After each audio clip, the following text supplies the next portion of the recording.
Good afternoon, friends. I, on behalf of Export Promotion Council for Handicrafts, welcome you all to today's webinar on minimizing the tax burden, interpreting the latest important changes in GST. The implementation of GST in India was a historical move in its own right, as it marked a significant indirect tax reform in the country, paving way for one nation, one tax to make India a unified market.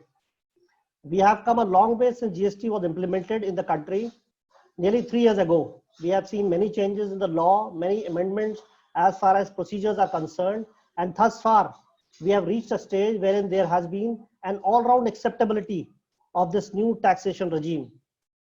To begin with, we have with us Shri Ravi K. Pasi, Chairman EPCH, Shri Rakesh Kumar, Director General EPCH, Shri Rajkumar Malhotra, Vice Chairman EPCH, Shri R.K. Verma, Executive Director EPCH. However, we also have the experts, we call them technical experts of the day. And I would like to introduce you to Mr. Dheeraj Rastogi. He is Joint Secretary in GST Council and he has been recently transferred to GST Network. We welcome you, sir, for the first time on EPCH platform. We have with us Mr. KL Ramesh. He represents Messrs. Vijay Lakshmi Agarbatti Works, Bangalore. And we have with us from Jodhpur, Mr. Naresh Bothra, representing Bothra International, Jodhpur. Last but not the least, the key speaker of the day, Mr. Manoj Goyal. He's a chartered accountant and he has been associated with us from day one when the GST was announced. He has been our GST consultant and has been interacting with all our member exporters through these 3 years. Mr. Manoj Goyal is a fellow member of Institute of Chartered Accountants of India. He's a professional with post-qualification experience of more than 2 decades across multifarious industry spectrums. Manojji is currently working as a senior partner with Messrs. RHMS Company Chartered Accountants. He is skilled trainer and speaker and is accredited trainer on GST by NASIN. NASIN is National Academy of Customs, Indirect Taxes and Narcotics. So we welcome you, Manojji. Now I would request you to share your screen and start your presentation. And after your presentation, we'll come to panelists one by one. Manojji.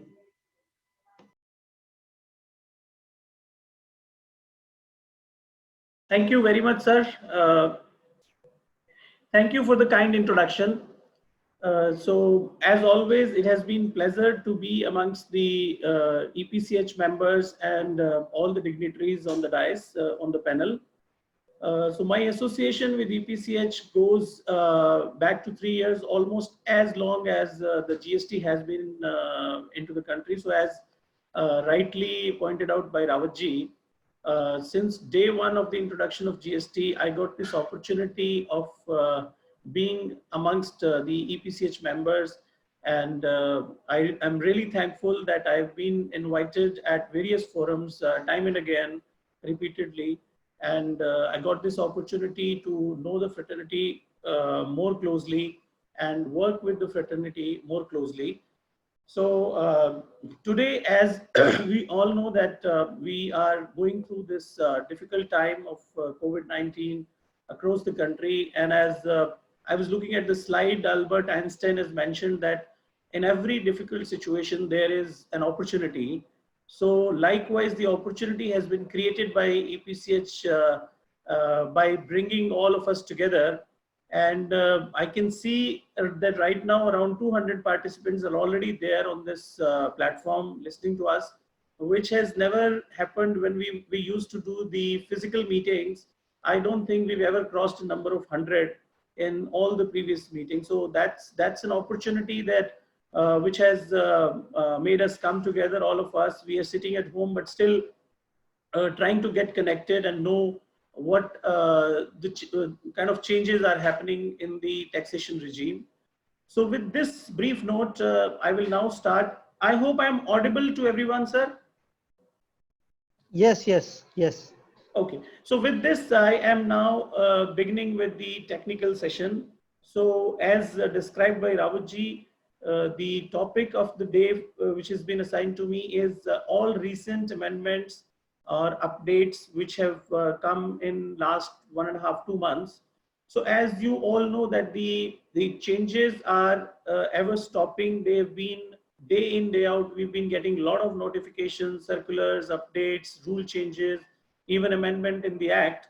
So it is really a difficult task to cover everything within the given timeline. So obviously it's a Herculean task. But at the same time, all important and major changes I would like to bring up to your notice. And at the end of the session, given the time permits, we will take up the questions, if any, from the members. So on this slide, I've given the overview of what all are we going to discuss in today's session. So first of all, we will talk about the specific notification which has come in the light of COVID-19. Certain things have been taken care through these notifications, number 30 to 36, which are specifically relating to to nullify the impact of COVID-19. Then we have GST notifications from 20 to 29, which are majorly relating to the date extensions of various GST returns and other forms, etc. Then we have notification number 8 to 19, which are related to other changes. I mean, date extension, impact of COVID-19, and then we have different regulatory amendments through notification number 8 to 19. Then we have certain important circulars. And I would like to highlight that most of these circulars are pertinent to the export industry. So if we talk about circular number 132 to 37, which have come recently, more or less everything is somehow connected to the export community. So we have to spend a good amount of time talking about these circulars. And last but not the least, we have certain changes in the CGST rate notifications also. And then one notification in IGST, which is a mirror image of the CGST notifications. It's number 3/2020. So that's the gist of the discussion that we are going to cover today. So my presentation is quite lengthy. It has about 35 slides. So what I'm going to do is more or less the date extension and general notifications. I will not spend much of the time so that we can spend some quality time on the major issues. So the first one on your screen is notification number 36, which was issued on 3rd of April. So it talks about the dates within which you have to file your GSTR 3B returns. So more than 5 crores, they have given a different timeline, and less than 5 crores, they've given different timelines. As we know that for people who are less than 5 crores turnover, there is a staggered manner in which the dates of filing 3B returns have been given. So there is nothing more to discuss. Less than 5 crores, they have given the list of states which will have to file their returns by 12th of July. And there is another list of the states for which the deadline is 14th of July. And people who have more than 5 crores of turnover, there is only one due date across the country. So there is nothing much that we need to talk about. This specific notification is only covering the returns pertaining to May 2020.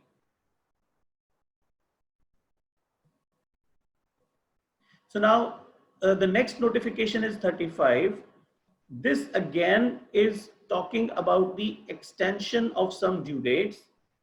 It says that any time limit for any completion or compliance of any action by any person or authority which falls between 20th of March to 29th of June is automatically extended to 30th of June, which means that if there was any deadline for any matter, for example, you had to file your refund application within 2 years from the date of your export. So if somehow you have not been able to do that and the due date of 2 years falls between 20th of March till 29th of June, then you don't need to worry. Your date is extended till 30th of June. So within this period of around 3.5 months, any deadline which falls within this period is automatically extended by this notification to 30th of June. But there are certain things which have not been extended. So the list is like time and value of supply, which means there is no extension for issuing an invoice. In case you have done some work, some sales or some exports, then this date you will have to comply with. Turnover exceeding limit of composition. So for example, between this period of 20th March till 29th June, if there is a person who has crossed the limit of composition scheme. We know that presently 1.5 crores is the limit for composition. So if somebody crosses that limit in between this period, then this extension will not work. Likewise, for issuing an invoice, there is no extension.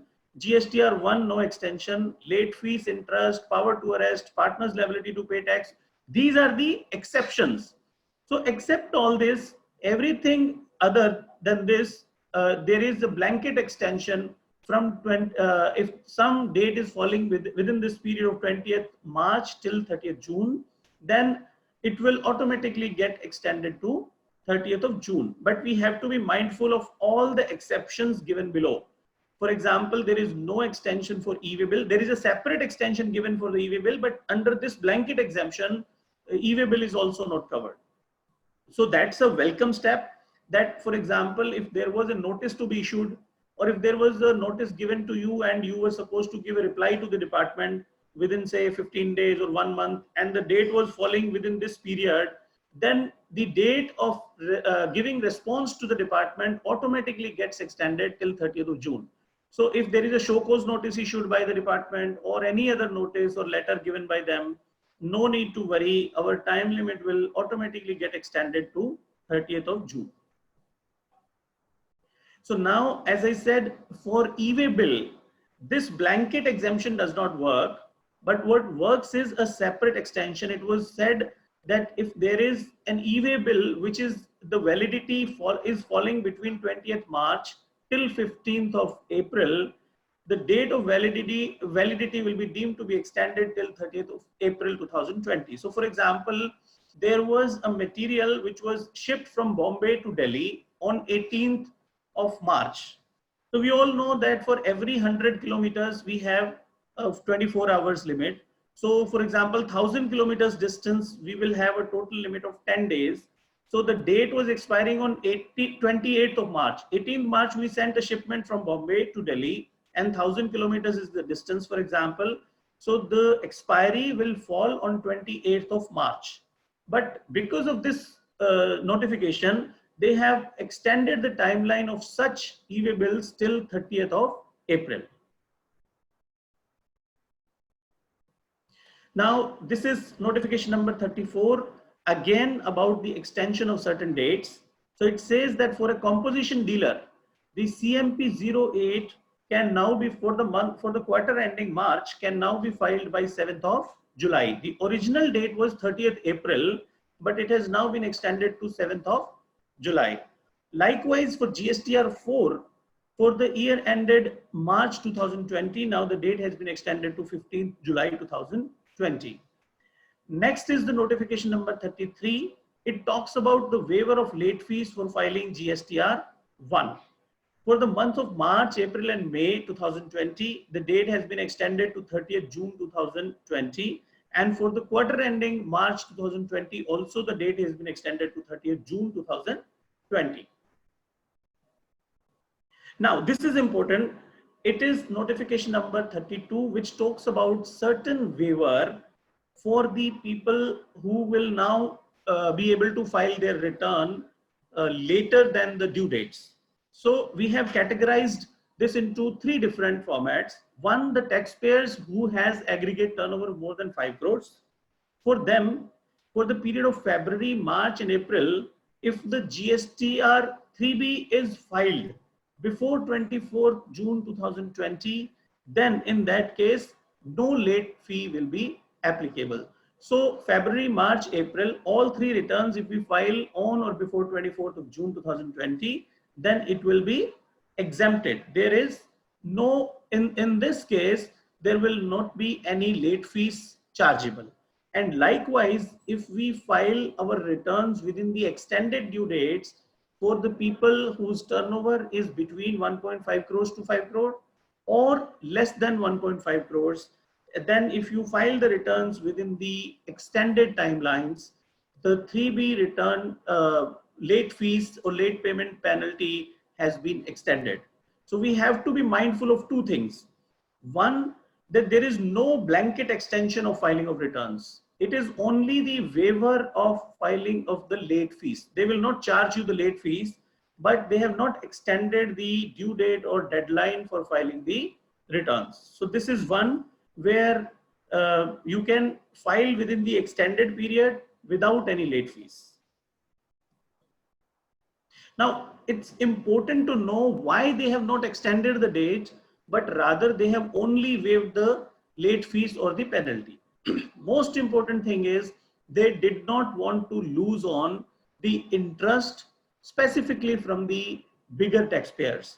So again, now they have clarified that while we are extending or rather giving you relaxation in filing of return time, but at the same time, there will not be a complete waiver of the interest on the delayed payment of tax.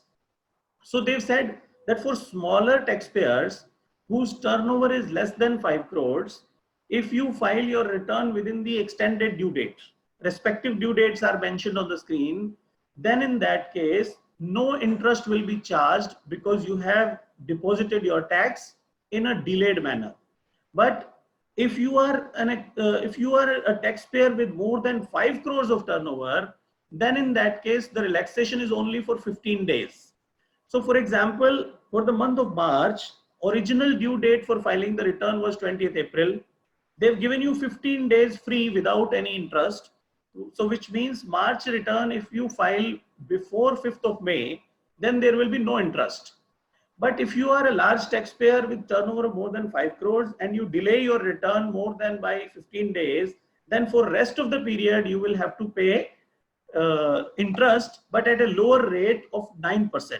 Effectively 0.75% per month, you will have to pay interest on the delayed filing of taxes beyond 15 days. So for a larger taxpayer, the interest waiver is only up to 15 days. Beyond that, you have to pay interest. For the smaller taxpayers, the interest has been waived. Now, the most important thing I wanted to point out was that we have to be really mindful about these dates. So why they have not extended the date and only given some waiver in terms of late fees and interest is because they wanted to make sure that anybody who does not follow even these extended deadlines, then all the delay provisions, including late fees and interest, etc., will fall on you. So I'll give you an example. If your due date falls on 24th of June and you don't file your return even on 24th of June, then the late fees will be applicable from day one, and also the interest will be applicable from day one at the standard rate of 18%.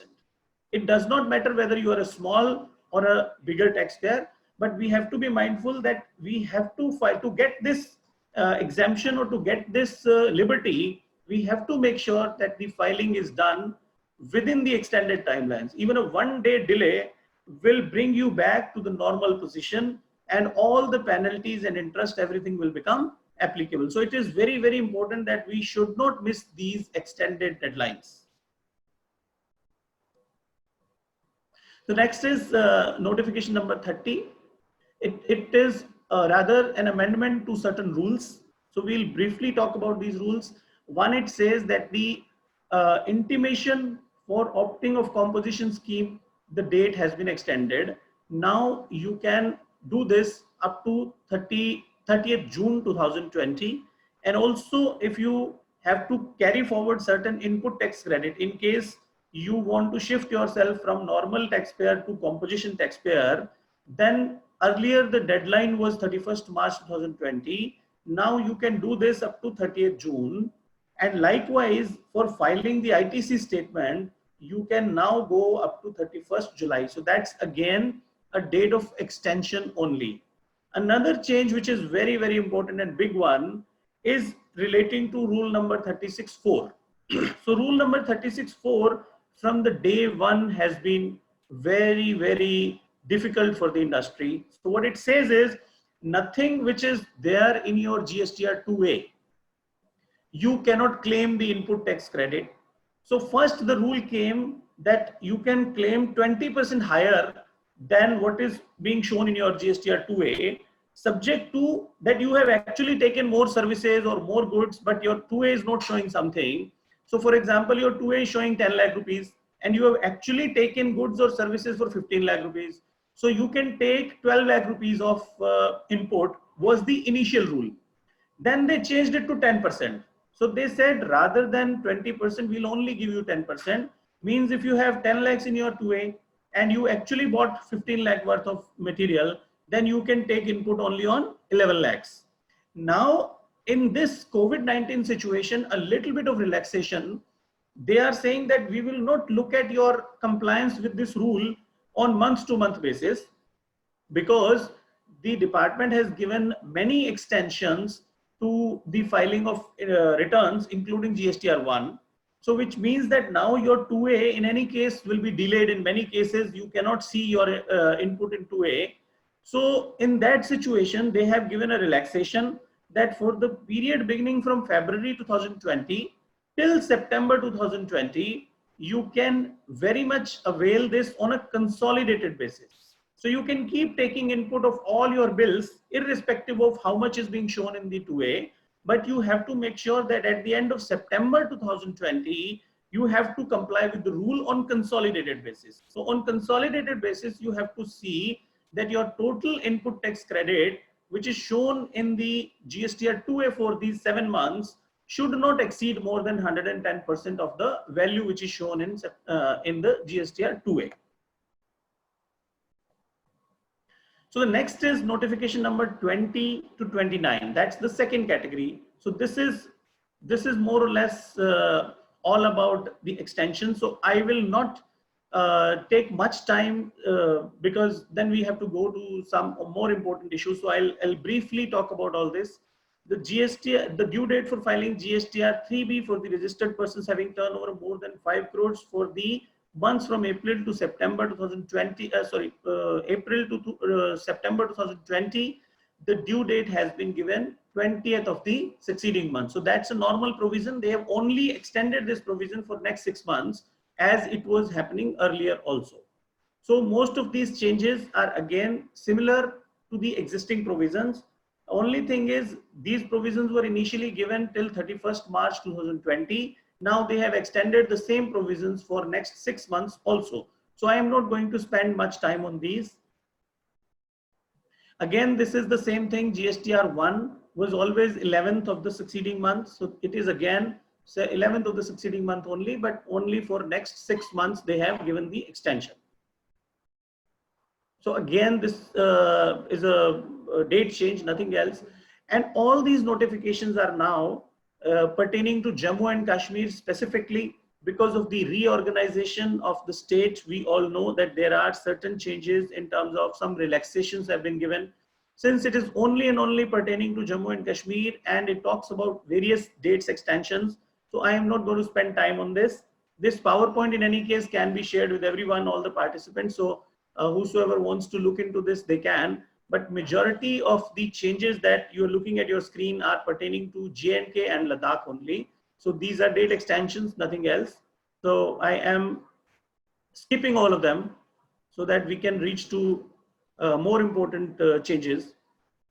This is now notification number 8/2020 to 19/2020.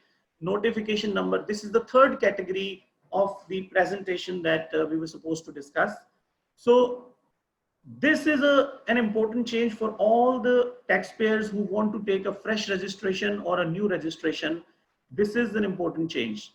So this talks about that certain categories of people will now have to undergo authentication of your Aadhaar number before being eligible to be a registered person under GST.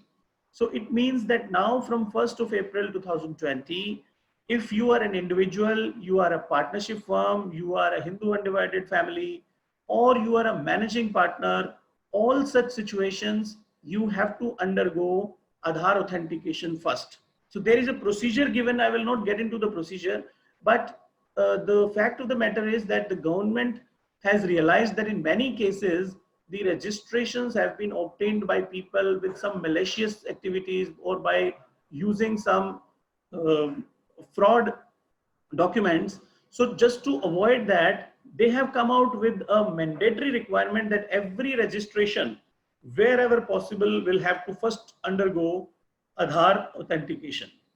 Without Aadhaar authentication, now after 1st April 2020, no registration will be allotted.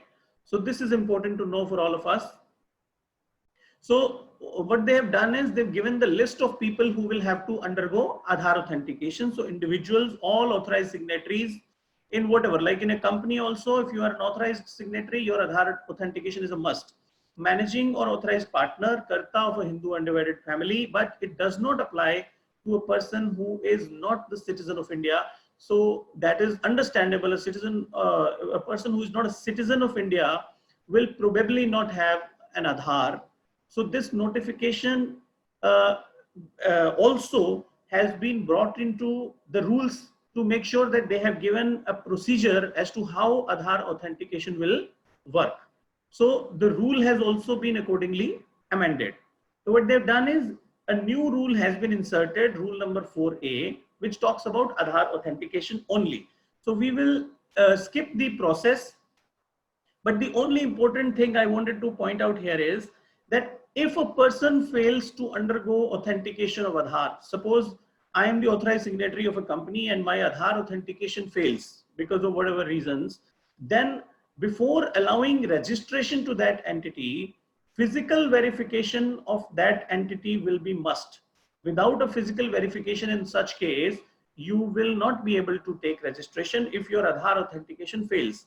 And physical verification will happen within 60 days from the date when you apply for registration. And more importantly, they've categorically mentioned that even if for some reasons your physical verification does not happen, then even you will not get the registration number. So in other words, to obtain a registration, either you have to undergo the Aadhaar authentication or you have to get your premises physically verified by a proper officer to get the registration. So additional requirement for the physical verification of the place of business at person has been inserted. That is, if a person fails the Aadhaar authentication before grant of registration, physical verification of the place of business of a person is required. So it's a must. That's a very important change for all the people who want a new registration. They will have to get this done. Otherwise, registration will not be given. So this, the next change is about certain change in the rule number 43. It's quite a technical thing. So I am skipping this because to understand this, we will first have to understand what is rule 43 and also the calculations. This is a little difficult thing. So I don't think that within the given timeline, we should touch this. Otherwise we'll miss out on more important things. So I'm skipping it deliberately.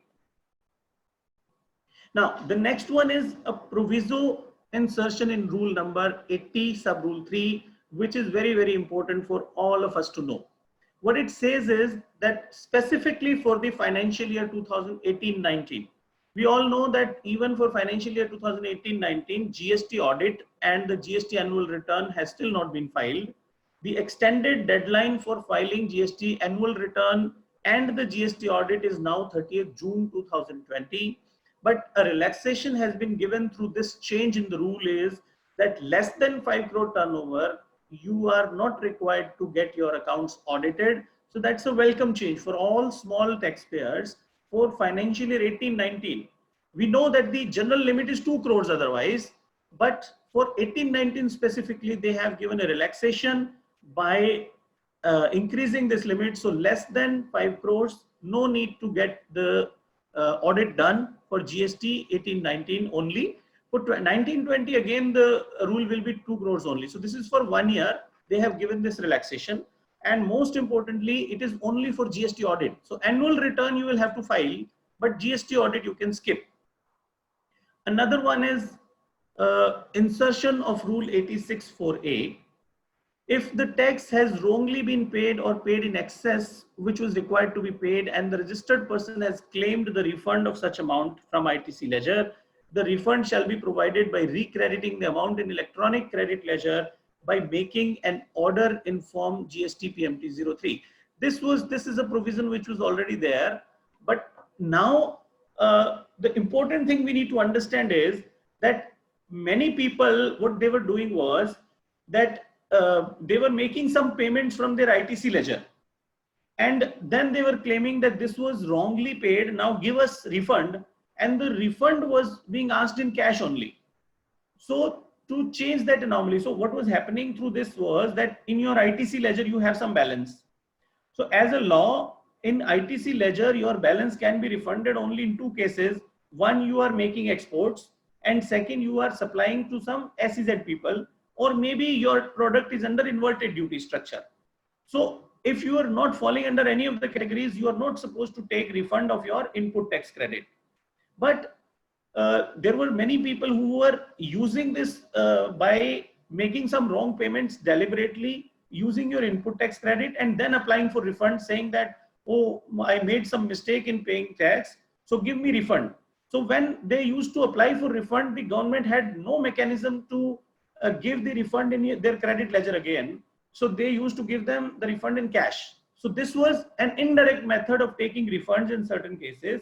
So by making this change now, they have clarified that if you have made some wrong payment from your ITC ledger, we will only give credit to your ITC ledger, we will not give the refund in cash. If you have made some payment in cash and you are asking for refund, we will give you in cash. But if you made from ITC ledger, we'll give you in ITC ledger only. So that's about the change. Now, the next and most specific to the exporters, and I want to draw your attention to this. This is very, very important. Rule number 86.4, clause C, they have substituted the definition of zero rated supply of goods. Now, this is the backbone of our industry. For claiming refund, we have to first of all see what is the zero rated supply in our case. I mean, what is the value of export? Zero rated supply of goods is nothing but the value of export only. So earlier it used to be whatever export you make at whatever value you make, the total amount was calculated as zero rated supply. But now look at the second clause of this. It says whichever is less of the above two. So the first one is very clear, the value of zero rated supply of goods made during the relevant period. So whatever you export and whatever the value you have declared in your shipping bill, you have to take that. But in the second clause, they say that you have to take the value which is 1.5 times the value of like goods domestically supplied by the same or similar supplier supplying the same goods. Means if there is one product you are selling in the local market at 100 rupees and the same product you are exporting at 200 rupees, then for calculating your refund, the zero rated supply, you will have to restrict it to 150 rupees only. So there cannot be a gap between these items, that when you supply something locally, it is 100 rupees, and when you export, it becomes 500 rupees. That is not allowed. So anything, if your export price is more than 1.5 times the domestic price, then they will restrict your value for the purpose of export only to 1.5 times. That's a big change. And I don't know, people have different perceptions about why this change has come in. Probably certain people were trying to misuse this provision. So I don't know, we'll have to debate on this, but the matter of the fact is that if any of us are into local domestic supplies also and the same product for export also, please make sure that the domestic price and the export price should not vary more than what they have explained here is 1.5 times of the local price. And mind you, this is not only about your own rates. So a person who is only making exports, but his counterpart or his parallel exporter who is doing the local supplies also, their prices can also be compared if you are into the same product. Almost if the products are comparable, even if you are, I say that I am 100% exporter, I am not doing any domestic, so there is no comparison. But my neighbor is doing the same product and he is selling it in the local market also. So that price will also be compared. Look at this line. It says the value which is 1.5 times the value of like goods domestically supplied by the same or similar supplier supplying the same goods as declared by the supplier. So it means not only me, but my similar supplier will also be considered for this rule. So the next one, the change in the rule, which we have already discussed, is about if I am making some payment by debiting my credit ledger, then the refund will also come into my credit ledger only, except for the export. This is not about export. This is about any other. For example, I make a wrong payment here and I want a refund of that. But when I made the payment, I used credit ledger. So the refund will also come into your credit ledger only. This is the change in rule number 96. Okay, so this I am skipping because we have limited time. Okay, the next one again insertion of rule number 96B. That is a little important. We'll spend some time on this. So it talks about refund with respect to export of goods on LUT or payment of IGST has been paid. The sale proceeds in respect of such exports must be received in part or full as per the time specified in FEMA Act. So this is a new insertion, again a very important one. So earlier they were not linking our exports with the realization of payment. They were simply saying that if you filed a shipping bill for the goods, see services, if you are exporting services, then you are entitled for refund only when your payment comes in. But that was not the case for export of goods. Now with this rule, they have brought in a major change. They say that if you are exporting goods and your payment is not received within the timeline specified by RBI under FEMA, which is presently 9 months from the date of shipping. So any amount for which you have taken refund, for example, you have exported for 2 crores but the realization of your export proceeds has only been 1.5 crores within the times stipulated by RBI. So you will have to return back the excess refund that you have taken on the 50 lakh rupees along with interest payment. So this is a step taken to make sure that all the exports for which people are taking refund, the money is also received by them within that stipulated time. If the money is not received, then you have to return the refund taken with interest to the department. So that's again a big change. And I think there are some more technicalities into this, but time does not permit. So I will move on quickly. It says that if the person fails to deposit the refund, then the recovery proceedings can be done under section 73 or 74 of the Act. So which means that if you have somehow not been able to refund within the prescribed timeline, then you have to refund this amount. Now, at the bottom of your screen, you can look at that there is another undertaking which you will have to file at the time of filing the refund application, which is again a confirmation that you know about this rule and you will make sure the payment comes in time. If it does not come within time, then you have to refund the amount. So I hereby undertake to deposit to the government the amount of refund sanctioned along with the interest in case of non-receipt of foreign exchange remittances as per the proviso to section 16 of the IGST Act 2017, read with rule 96B of the CGST rules 2017. So they are going to ask you for this additional declaration, which means that now onwards, if you file a refund application, you will have to give this declaration also that I will ensure payment coming within the timeline. So this is again, we know that the extension of timeline for filing annual return has now been done up to 30th June. It was 31st March initially, and then now it has been further extended to 30th June. This is extension of the QR code. So you would be knowing that for the larger taxpayers, there was a provision for e-invoicing as well as a provision for generating QR code.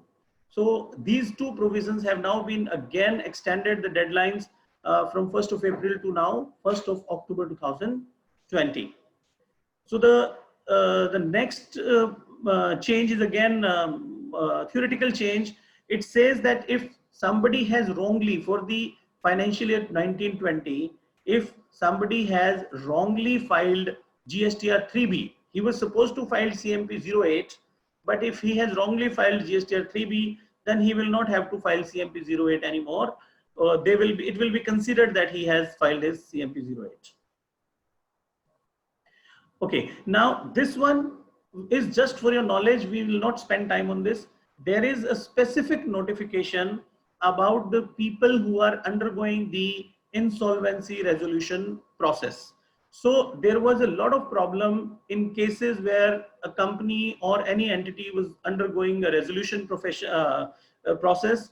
Then they have come out with this specific notification which explains about how will you have to deal under GST when you have some the process of resolution is going into your company. So I am not going to touching that. If somebody is interested, then can read this entire provision. But since it is not for the common use, so I am skipping it. Now, the next one again is more or less a theoretical thing. So because of the reorganization of the union territories of Dadra and Nagar Haveli and Daman and Diu, there is certain change for filing pattern, their due dates, etc., etc. So let's not talk about that as well. So it is only because of the reorganization of these two union territories. So I am skipping this as well. Okay, so again, this is similar only about these two union territories.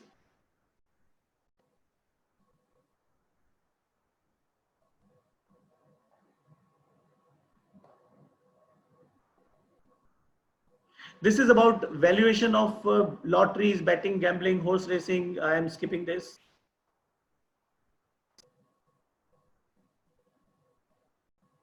Yeah, so this is really important. So we have come to the final stages of our presentation now, which is about the certain circulars, as I mentioned, and most of the circulars have direct relevance to all the export community. So the first one is circular number 137, and it says that if the invoice issued by the supplier for a service contract against which the advance has been received and that has been subsequently cancelled. So we know that there are so many cases where certain people have received some advance against some contracts, and because of the COVID-19 situation, many of the events have now been cancelled. So there is a situation where somebody received advance, paid GST on that advance to the department, but now the event has been cancelled. So what should we do?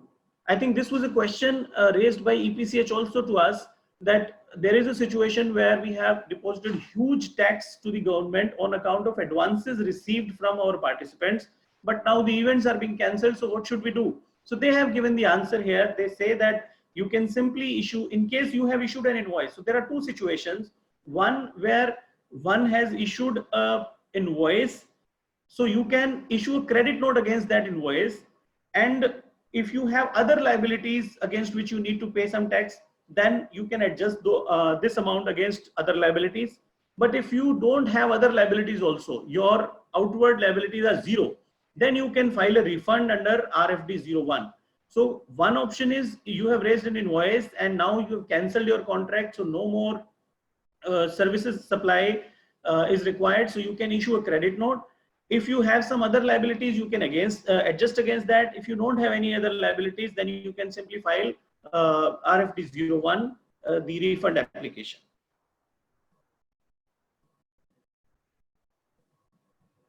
Similar provision for the goods as well. If a tax invoice is issued by the supplier of goods and the goods returned by the recipient, the GST paid on such supply can be claimed by issuing a credit note. So there have been many instances where in the month of February or March, we have paid GST because the goods were taken out of the factory and they were sent to the port, but now the order has been cancelled, or for some reason your goods are coming back. So, and you've already deposited tax on that. So in that situation also, the similar provision, you can issue a credit note. If you have other liabilities, adjust against those liabilities. If you don't have other liabilities, then again file a refund application and claim your refund. So this is, there can be two situations. One, against an advance supply, you have raised an invoice, and in another situation, you could have raised not an invoice but an receipt voucher. For advance, technically, everyone will not issue an invoice. There is a process of issuing a receipt voucher also. So if you have issued a receipt voucher, then you can also issue a refund voucher and take refund in the same manner. So there is only a technical difference between a receipt voucher and an invoice, but otherwise the provision of claiming refund in both the situations is similar. So now we talk about circular number 136.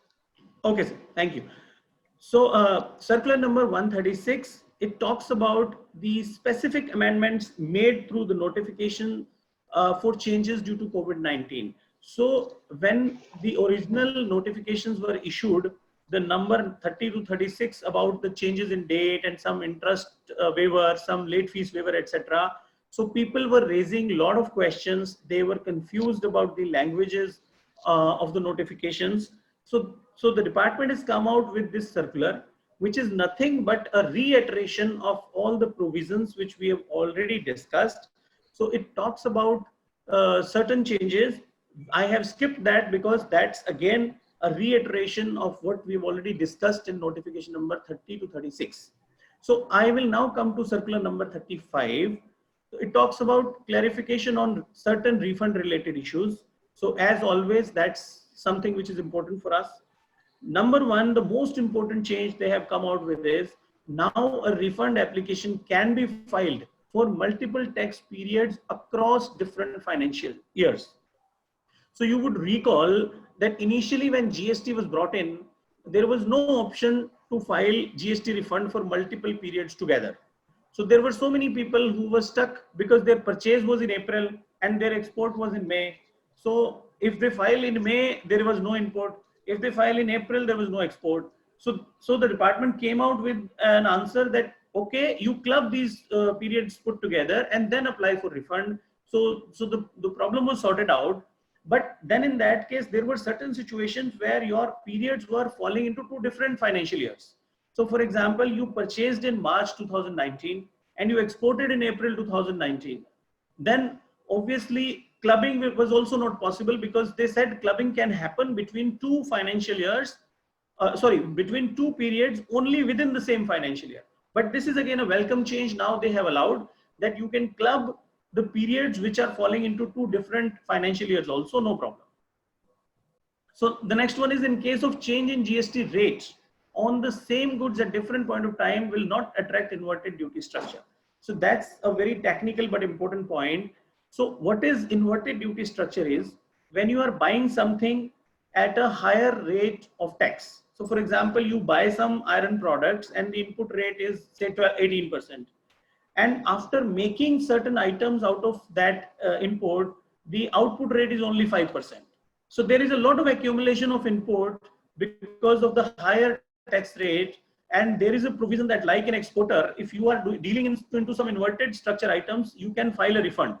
So there are only two situations where one can file a refund. One is, of course, zero rated supplies, export and SEZ, and the second is inverted duty.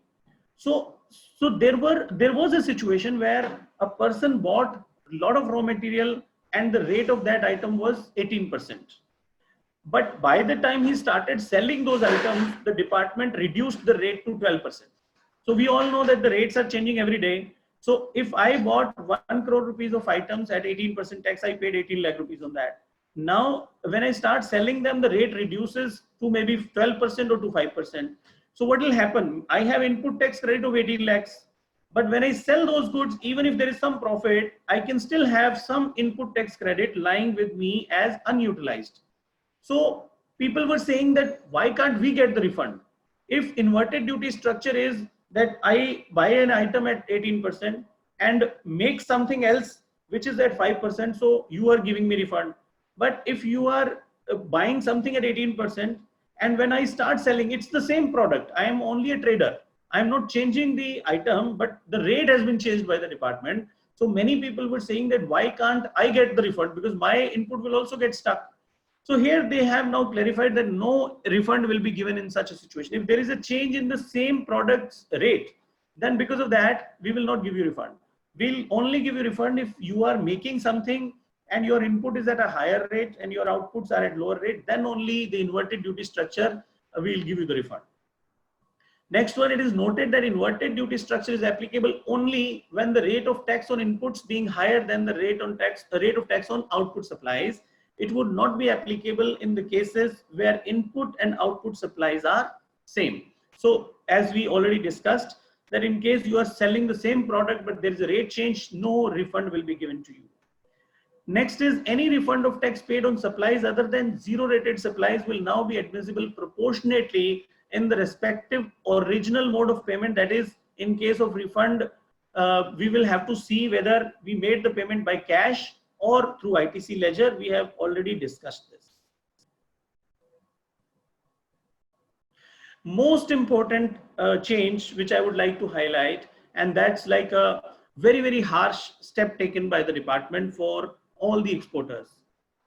So now look at this very carefully. It says the refund of ITC of invoices which were not reflected in the GSTR 2A could previously be availed by uploading copies of such invoices when you file a refund application. Now, the refund of accumulated ITC can be availed only for those invoices which are reflecting in GSTR 2A of the applicant. So which means that if there is an invoice for which you have made some purchase, but it is not showing in your GSTR 2A, now they will not give you refund anymore. So earlier, even if you had purchased something, for some reasons it was not coming into your 2A, but you have the copy of bill and you have all the proofs, they were giving you refunds.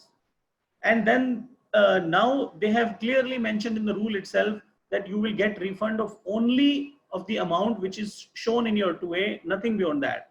And what they have done is very promptly in Annexure B itself, they have changed the format. So in the format, now they have asked for certain additional information, and they have already deleted the option of saying that whether this particular invoice is now available in the GSTR 2A or not. So they have clearly said that if it is in the 2A, then only apply. If it is not in 2A, then we will not give you. So this is one. And second, the Annexure B, they have made some changes which we still need to understand as to how will we comply. So Annexure B, what they have said is now the applicant is required to mention the HSN code or SSC code. So earlier it was not there. Now they are asking that every item for which you are asking for refund, you have to give the HSN code of that item.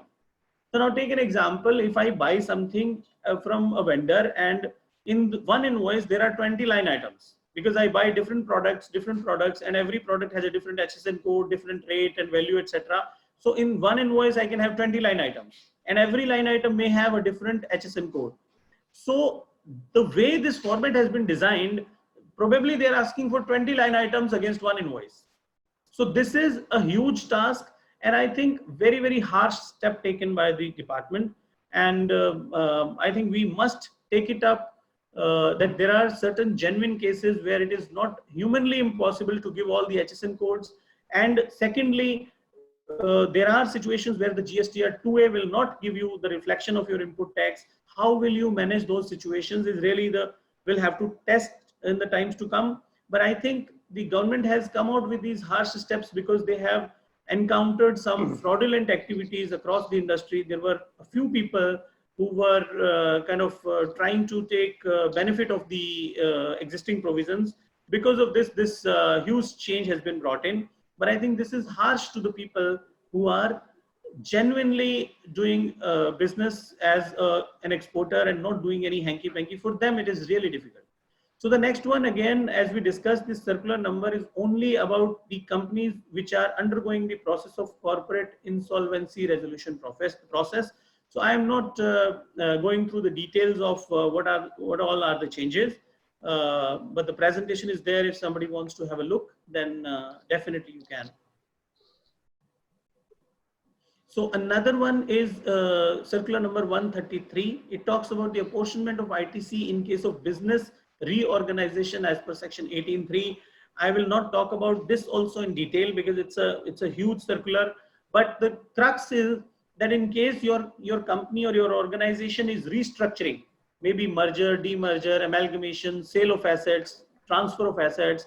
In those situations, they have given a method. If your company has an ITC balance of 4 crore rupees and you want to demerge it into 2 different entities, then how will you allocate the ITC to each entity? They have given the details, the detailed process through which you can do that. So I am going to skip this as well. So let us have a look at what is the last circular 132. So this circular talks about the clarification in respect of appeals in regard to non-constitution of appellate tribunal. So they have said that if you are supposed to file an appeal before the appellate tribunal, if your original appeal with the first appellate authority, which is commissioner or joint commissioner, if they have given a judgment which is against you and you want to go forward and file your appeal before the appellate tribunal, but the appellate tribunal has still not been constituted, then your 3 months will start from the day when the chairman of the tribunal takes the office for the first day. So in between, if there is a time lapse, then that will be taken care of. Your 3 months period will start from the day when an appellate tribunal is formed and the chairman takes office to the appellate tribunal. So with this, I think, although there are many other things that we could have discussed, but As the time permits, we have come to almost the end of our slides as well. And rest, I hand over the mic to Rawat sir for the carrying forward of the session. Thank you very much. Thank you, Manojji. Thank you very much. And as always, you have been thorough with your presentation. And some of the notices or the provision which caught my eye or which caught my attention, or probably everybody's, included zero rated supply of goods, 1.5 times value clause, and then circular number 137 by 7 2020 advance received, which affects EPCH as well, because we are the show organizers, and some other provisions related to inverted duty, GSTR 2A, and HSN, filing of HSN code for every product that you have bought. So all in all, we have details of what has happened during the past 1 month as far as GST taxation regime is concerned, and the notices and notification have been issued during that period. Moving on, we have with us Mr. Dheeraj Rastogi. Mr. Rastogi is a joint secretary with GST Council. He has recently been transferred to GST Network. Mr. Rastogi is an IRS officer with 24 years of work experience in Government of India and currently working as Joint Secretary GST Network. He has worked extensively in CBEC, now CBIC, and have experience of working in customs, central excise and service tax on both intelligence cultivation and collection, profiling of entities, as well as running of EDI projects successfully. May we invite you, sir, for your comments and what all provisions, to share your thoughts on the provisions that have been announced during this COVID period. Mr. Rastogi. Sir, you can unmute yourself and then. Thank you, Mr. Rawat. Thank you, sir. And it gives me a lot of pleasure to join this webcast. And in fact, it is for the first time that I am joining any such event through a remote method. And maybe I will gain a lot of experience from this also, because interacting with the people actually gives you inputs for the policies to be framed later on. And it also gives you input as to what to improve in the systems. Now, today we have listened the presentation from the Mr. Manoj Goyal, and he has highlighted all the changes which have happened in the past 2-3 months in quite a detail.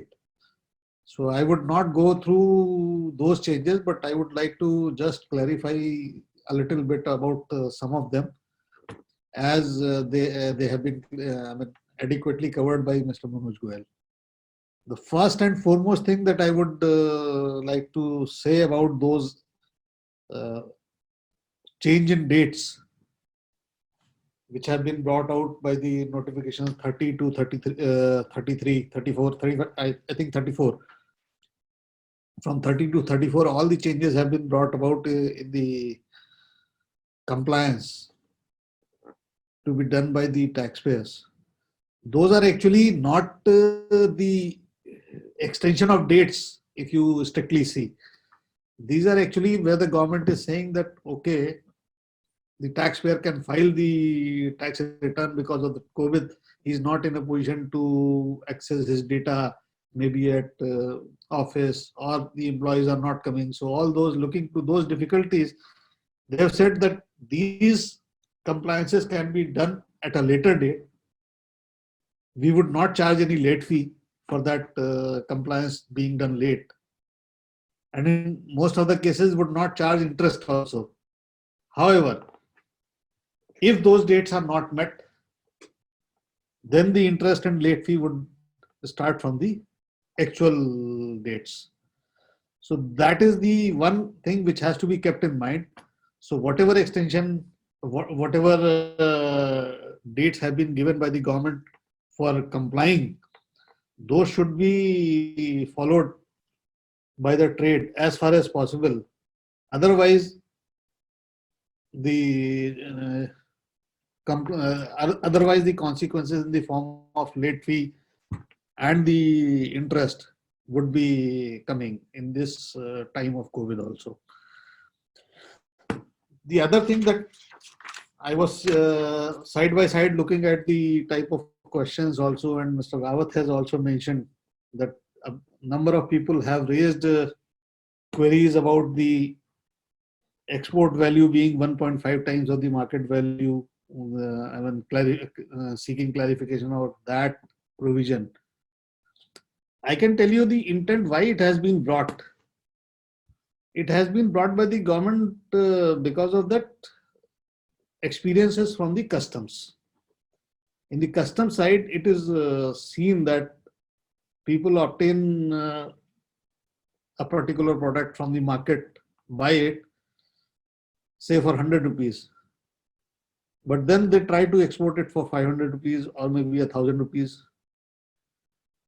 So government stand is, you may export it for 1,000 rupees, but for the purpose of IGST refund, we will treat it only up to 150 rupees. So IGST refund, actually those people who are making use of that IGST refund route to misuse that IGST refunds. In many of the cases, it was found that the purchase from the market and then thereafter export was all bogus. They were just trying to encash that refund. So that actually is not on genuine exporters, but actually capping the route of IGST refund by crooks. Another thing was that difference that they have linked the realization of the foreign exchange proceeds with the export benefits. Now here again, this thing has been done to bring parity between the goods and services. In case of services, the refund is granted only after that remittances have been received. Whereas in case of goods, the remittances come much later and the drawback or the refund is granted much in advance. And in many cases, it was seen that this provision was getting misused. Subsequently, the government found that no remittances have come because the RBI every month shares the statement showing that in all cases where the export proceeds have been received and in wherever the export proceeds have not been received for the last 6 months. So there, as per law, they were required to recover. But when we go to recover, we found that nobody is existing at that address. So it has been linked with the export proceeds so that this linkage was missing and this linkage was being misused. So that has been capped. Another thing that people wanted to know, why for the traders, no ITC refund for inverted tax rate would be given. In case of traders, in case of manufacturer, this situation is very clear because he obtains certain inputs at a higher rate and then makes the goods at the makes and supplies the goods at the lower rates.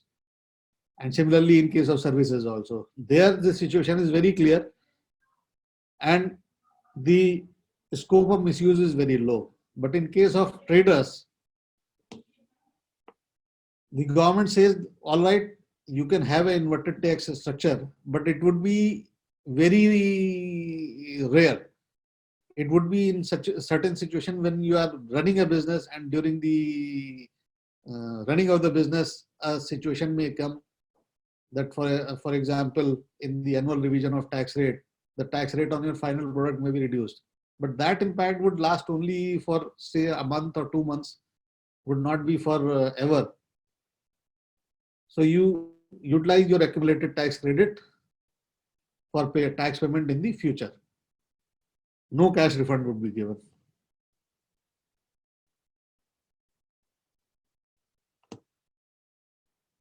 Similarly, the provision of asking for HSN and SSE code in case of refund applications. Here also the attempt is to cap the misuse of refund route. And it has been observed in many of the cases that some people obtain iron steel and sell some food product, or maybe vice versa. They obtain a food product and sell the iron steel. So there is no linkage between the inputs and the supplies. So this kind of misuse could be stopped. That is why this kind of provision have been built in. Maybe these explanation would satisfy a number of people, but I think many of the queries would still remain. So with this, I would conclude, and maybe we can look at those queries going forward. Thank you. Thank you, sir. Thank you very much. And thank you for sharing the government's point of view on the various notification and circulars which have been issued. And thanks for clarifying those, because instead, in the absence of such clarification, there's a lot of confusion and misrepresentation on part of many. Thank you very much for your comments, sir. Now moving on, we have with us, and now before we move on to the other set of panelists, I would request Manoj Goel to kindly, Mr. Goel, kindly have a look at number of questions and answers that have been posed. So we'll take these questions in the end. And sir, to Mr. Rastogi as well, sir, there are a lot of questions. So what we'll do is we'll have one set of discussion with panelists, and in the end, we'll come for question answer session. Now moving on, we have our practical experts. We call them practical experts because they are all exporters, and they have been filing GST returns. They have had some problems, but they have overcome that. Now the system, they are used to the system now, and they are all GST registered, GST filing experts. To start with, we have with us Mr. Ravi K. Pasi. He is Chairman EPCH. Sir, I would like to request you to share your initial thoughts, and then we'll move on. Pasi.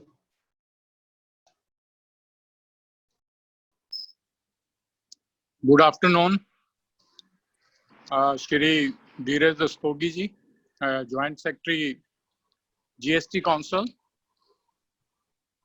Mr. Manoj Goel ji, Malhotra ji, Vice Chairman Verma ji, ED Ramesh ji, Naresh Bothra ji, and members, member exporter, my COA members. GST subject एक ऐसा subject है जो आज के time के अंदर exporters को पैसों की बहुत जरूरत है। उसके लिए कई प्रॉब्लम्स भी हैं एक्सपोर्टर्स को कि आजकल वो कह रहे हैं जी हमारा पैसा फंसा हुआ है, हम लोगों को थोड़े फंड्स नहीं आ रहे। एक तो ये भी है, अगर ये कुछ शायद क्वेश्चन आंसर के बीच में ये सवाल जवाब होंगे। ऐसे एक्सपोर्ट्स के अंदर मैं एक्सपोर्टर भाइयों को ये कहना चाहूँगा कि घबराने की अभी कोई ज़रूरत नहीं, क्योंकि मेरी भी 2-3 या 4 आदमियों से फॉरेन बायर से भी रोज़ बात होती है, क्योंकि अभी ये हॉलैंड हो गया, जर्मनी हो गया, यूरोप के जैसे ये इटली है, कई कंट्रीज़ हैं जो 3 मई को अपनी सारी मार्केट्स को खोलने जा रहे हैं। अभी उन्होंने ट्रायल बेसिस के ऊपर कई स्टोर्स खोले हैं, जैसे कॉफ ऑफ है, कॉफ हॉले है। इनको उन्होंने एक ट्रायल बेसिस के ऊपर ऐसे खोला है कि एक हॉल के एक कॉफ हॉले के अंदर मॉल के अंदर कितने आदमी एडजस्ट हो पाएंगे। जो पहले 100 होते थे, उन्होंने 10 की लाइन लगाई and they marked it from the outside that you go there and they have a time limit. Okay, you can buy your things within 20 minutes. 10 people. जब 10 लोग बाहर आ जाएंगे तो दूसरे 10 को वो अंदर करेंगे. So they planned like this. क्योंकि इसी से ही कंट्री चलेगा, बंद होने से कंट्री कोई भी नहीं चल सकता। क्योंकि आपने देखा है कि जैसे अभी टैक्सीज की कितनी शॉर्टेज हो गई है, जहाँ पेट्रोल नहीं बिक रहा, या दूसरे रेस्टोरेंट्स या सारी चीजें बंद हैं। इन सब को देखते हुए अभी हमें थोड़ा सा संयम रखना पड़ेगा। कोई ज्यादा दिन का नहीं है। गवर्नमेंट एक ऐसी प्लानिंग लेके आ रही है जिसके अंदर हम 50% खुलेंगे और 50% काम भी करेंगे। अपनी फैक्ट्रीज को भी आप चला पाओगे। तो ये चीज़ें हमारे बिजनेस में हमारे एक्सपोर्टर भाइयों के लिए आने वाले टाइम के अंदर बिल्कुल सुरक्षित रहेंगी, ठीक रहेंगी। और मैं यही बार बार कहना चाहूँगा कि ये एक ऐसी घड़ी है जो सारे वर्ल्ड के लिए है, मगर ये ठीक हो जाएगी। ये थोड़ा टाइम आता है। फर्स्ट वर्ल्ड वॉर हुई थी, सेकेंड वर्ल्ड वॉर भी हुई, कई कंट्री बर्बाद हो गए मगर वो नंबर 1 पे आ गए। सो ये समझे कि ये भी एक थर्ड वर्ल्ड वॉर की तरह ही है, but we will gain it immediately. And अगर मैं ये कहूँगा मैक्सिमम क्वेश्चन आंसर, क्योंकि मैं मानता हूँ मनोज जी को मैं पहले भी 1-2 बार हमने इकट्ठी ये सेमिनार्स की हैं और ये इनका जो जायजा है बताने का वो बड़ा क्लियर होता है। अभी जैसे रस्तोगी साहब जी ने बताया कि कई चीज़ें हैं, उन्होंने बड़ी IGST के बारे में बताया कि क्यों गवर्नमेंट ने ऐसा कुछ किया है या उसके संशोधन लॉ के अंदर किए हैं। तो ये बड़ी एक बेनिफिशियल आइटम्स हैं, क्वेश्चंस हैं, और इसको लेके मैं अपने एक्सपोर्टर भाइयों से ये प्रार्थना करता हूं कि आप मैक्सिमम क्वेश्चन आंसर इनसे करें और इस कार्यक्रम को आगे बढ़ाते हुए मैं ज़्यादा समय नहीं लूँगा। Thank you so much. Thank you, sir. Thank you very much. As always, we are benefited with your advice and your words of wisdom to be calm and stay focused, and this too shall pass. Moving on, sir, we have other panelists with us. Now, I would like to go to Mr. Naresh Bothra. Mr. Naresh Bothra represents Bothra International, Jodhpur. He is also, he is having an experience over 25 years in the field of handicrafts and is currently exporting to 30 countries. And by qualification, he is an ICW and CS. I think he is one of the few panelists who understands GST better than the rest of us. So I would request Mr. Naresh Bothra to share his views on what is being said, and then we'll move to next panelist. Mr. Bothra. Good afternoon, everyone. I welcome Mr. Dheeraj Rastogi. It was really nice to hear you, sir. Mr. Manoj Goyal, he has appropriately put all the changes that has happened since March till now. That was a fantastic consolidation of all the things at the same platform. I thank EPCH, Mr. Rakesh Kumar Verma ji and Rajesh ji as well. They have been organizing different webinars on different topics during this period, which have been very, very helpful for the industry. Going further and coming down on the topic, first of all, I would like to thank the Government of India, especially the GST officers. This has been a very welcome thing that has happened in the country. It has been a fantastic economic change, which is assisting and going forward. It is the norm of the world, which we have adopted. Initially, there were some problems. I can understand anything. The initial phases had always some issues. But as it settled down, today this is the best thing that has happened to the industry. We are all very, very grateful to the country and the GST officers. Moving further, EPCH as a parent body and as a catalyst of the industry has taken up the problems which came through all during the last 3 years very constructively, especially the process-based problems which have been faced. हम कोई return file कर रहे हैं कि problem आ गया कहीं आगे नहीं बढ़ रहा है portal. They took up the problems immediately, and from the officer side also, the response was fantastic. Within 4 to 72 hours, all maximum, I would say more than 90% of the problems were resolved immediately, except for policymakers which go to GST Council. All the problems were taken up very well and they were resolved very, very fast.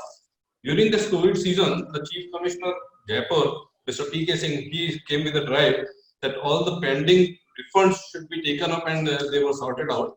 All the cases which came to us as a federation, which we reported to him, they were all sorted out, 100% of them indeed. किसी के bank account में कोई problem था वो change हुआ, किसी के risky exporters list थी उसके चेंजेस थे, तो जितने भी प्रॉब्लम्स हमने रेज की they were all sorted out 100%. I raised 7 problems on behalf of my federation members and all were resolved indeed. And even local level जो कमिश्नर साहब हमारे आलोक गुप्ता जी उनका भी बहुत अच्छा रहा.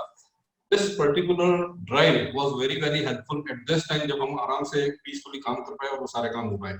Coming to the things further, अभी जो कुछ चीजें चेंजेस हुए हैं और दूसरी जो चल रही है, तो एक एरिया जो अभी भी है कंसर्न का, that is risky exporters list. काफी केसेस अभी भी पेंडिंग है उसमें और अभी सॉर्ट आउट नहीं हो पाया. It is taking a lot of time and specially during this period जब हमको इसकी कुछ प्रोसेस में फिजिकल वेरिफिकेशन और ऑडिट्स की आवश्यकता होती है, वो प्रॉब्लम अभी भी सॉर्ट आउट हो नहीं सकती. तो इसलिए आई रिक्वेस्ट कि अगर जैसे ये खुलता है तो इस प्रॉब्लम को थोड़ा सा टेकअप किया जाए, क्योंकि physical audits and verifications are not possible at this stage when the factories are not operating. तो इसका हम alternative solution क्या कर सकते हैं? I would request कि उसमें एक देखा जाए sir. Coming to this rule 86(4)(c), even this price comparison of products with similar sale in domestic markets. Commonly, I agree with the department's concern, but with handicraft sector, this is going to be a very unique experience क्योंकि हमारे यहाँ pricing बहुत vary करती है sir. Say for an example, हम handicraft का एक animal figure ही ले रहे हैं, तो पहली चीज तो उसका size ही vary करता है, 6 इंच से लेके 5 फीट तक का हो सकता है. Variation 6 इंच और 5 फीट में up to 50 times आ जाता है कई बार. तो 150% का जो comparison है, this will not work practically for our industry. Even if we talk like एक handicraft की decorative table है, so price would vary somewhere between $80 to $400. अगर हमने mother of pearl का या bone inlay का table बनाया है, तो वो बहुत महंगा जाता है sir. So we cannot really compare pricing just because of a domestic price comparison. I think handicraft industry is very unique. This is not a standardized product. तो एक problem future में आने वाला है, तो इसका आप देखिएगा सर. तीसरा आ रहा है expiry of e-bills has certainly been taken up very well. 30th April तक हमने इसको extend कर दिया है. But I think काफी e-bills जो उसमें जनरेट हुए और जो shipments नहीं हो सकी या मूवमेंट्स नहीं हो सके, 30 अप्रैल तक भी शायद उनका कंप्लीट नहीं हुआ है प्रोसेस. आई थिंक इसको शायद एक्सटेंड करना पड़ सके. You look into this sir. I don't know exactly how much would be the number with this particular problem. 1.5 crore से कम टर्नओवर वाली जो यूनिट्स है जो क्वार्टरली रिटर्न फाइल करते हैं सर, उसमें हमको 20% का सेटअप तो मिल जाता है, but that is not sufficient in many cases. कि हमारे बहुत छोटे-छोटे सप्लायर्स हैं जो 1.5 करोड़ से नीचे की टर्नओवर लिमिट्स में आते हैं. उस केस में 20% का जो सेटअप हमको मिल रहा है इनपुट का, that is not sufficient. I would recommend कि इसको 50% तक किया जाए. That would be a better deal for the industry and be a big relief financially also for us. As it is कि हम लोग तो returns file कर रहे हैं, उसके बाद ही claim करते हैं, हमारे return तो file हो जाता है. I don't think कि only 20% of the जो दूसरी firms हैं वो अपने returns file कर पाती है. तो certainly I understand कि more than 50% are filing. अगर late भी करती है तो उनके returns तो properly file होते हैं. जो ambiguity case या problem areas are they will be very very limited. I think this can easily be enhanced from 20 to 50%. एक इशू है सर ITC रिफंड का, which is कैपिटल गुड्स से related.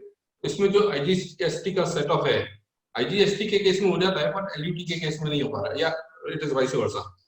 This is a discrimination between the two systems of movement if we are filing under IGST or versus LUT. So just look into this discrimination. I think this needs to be sorted out as well. एक error है sir SP005 error, which is an authority like mostly जैसे बहुत minor issues है, एक hash की जगह dash लगा दिया गया है फाइलिंग के टाइम, वो भी एक एरर बन जाता है. आई थिंक ऐसी एरर्स के लिए rather than going to the senior level, permission should be granted to the local level officers to sort out this kind of a problem, क्योंकि नहीं तो ये प्रोसेस काफी लंबा हो जाता है.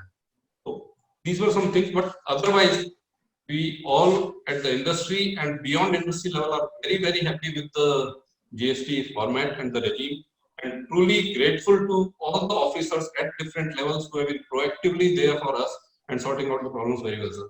Thank you all very much. Thank you, Naresh ji. Thank you very much. And it's good to hear that all the GST refunds at your end has been taken care of and sorted out. And you are getting full support from all the GST officers.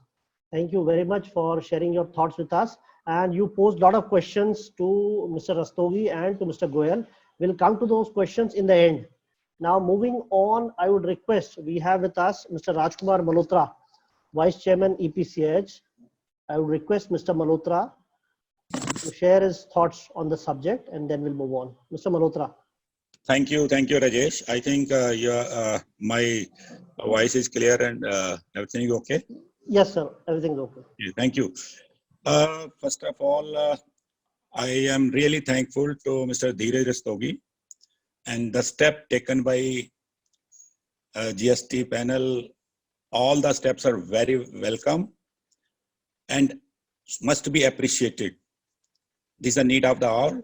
जो भी इन्होंने amendment करी अभी, जो इन्होंने circular निकाले, जो notification दिए हैं to help the industry, businessmen, the exporters, there is no doubt our industry is really thankful to the department and the government for this. But still, like a businessman or industry, you can say like a cow. और उन्होंने सरकार को या department को दूध तो देना ही देना है. तो ये समय ऐसा है, this time is the cow is a little bit sick. Businessman industry थोड़ी सी बीमार चल रही है या हो गई है. Naturally इंडस्ट्री को भी कोरोना वायरस हुआ है.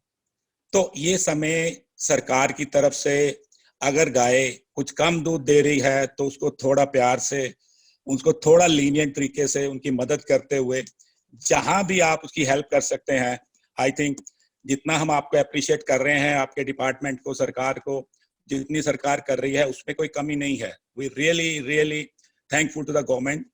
और मैं धीरज जी से रिक्वेस्ट कर रहा हूं कि इंडस्ट्री के लिए आप हमारे छोटे एक्सपोर्टर जो हैंडीक्राफ्ट एक्सपोर्टर हैं उनके लिए थोड़ा सा, एक तो जो क्लेम है जो ऑलरेडी क्लेम करे जा चुके हैं उसको जितनी जल्दी हो सके रिलीज करें, क्योंकि इंडस्ट्री के पास में, छोटे एक्सपोर्टर पास वही पैसा है जो डिपार्टमेंट के पास रुक गया है.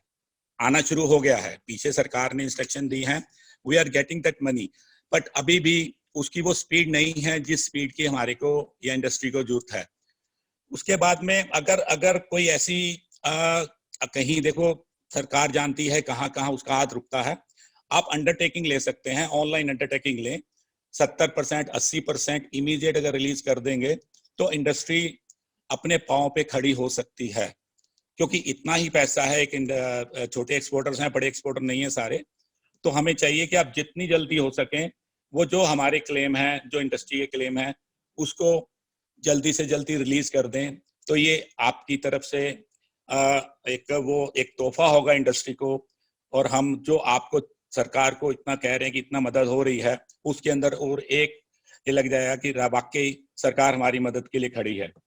दूसरा जो HSN कोड की बात आई है, वो आप बिल्कुल ठीक कह रहे हैं कि लोग बाय कुछ करते हैं, भेजते कुछ हैं. अब कहीं MDF अगर कोई खरीदता है तो एक डिफरेंट HSN में खरीदता है, पर उसका जो बना के कुछ भी, चाहे फर्नीचर या फोटो फ्रेम या कुछ बनाता है, तो उसका HSN कोड चेंज हो जाता है. तो क्योंकि मैन्युफैक्चरर एक्सपोर्टर का तो HSN कोड चेंज होगा ही होगा सप्लाई एक्सपोर्ट के टाइम पे या सप्लाई के टाइम पे. तो ये तो naturally it's very, manufacturer exporters के लिए तो एक वो है ही, और हम उसको कर भी रहे हैं. इसमें कोई सरकार का गलत वो नहीं है, लोग इसको मिसयूज कर रहे थे. ये प्रोविजन आना ही चाहिए था.